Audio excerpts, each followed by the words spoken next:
Affirmative থেকে negative করার সময় যদি অনলি থাকে তাহলে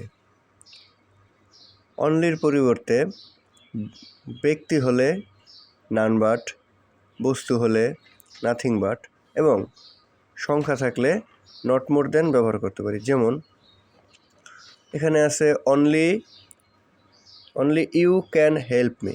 এখানে অনলির পরে ইউ আছে, ইউ হচ্ছে ব্যক্তিবাচক, সেহেতু অনলির পরিবর্তে আমরা শুধু নান বাট দিয়ে বাক্যটিকে নেগেটিভ করতে পারি।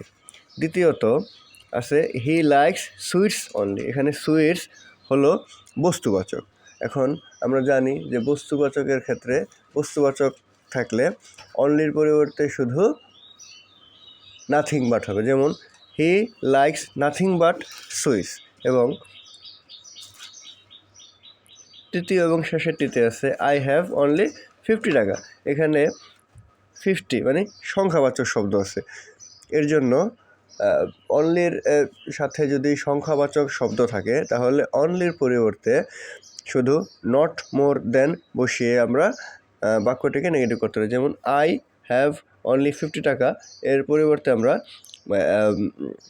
এটা নেগেটিভ করার সময় আমরা আই হ্যাভ নট মোর দেন 50 টাকা লিখতে পারি।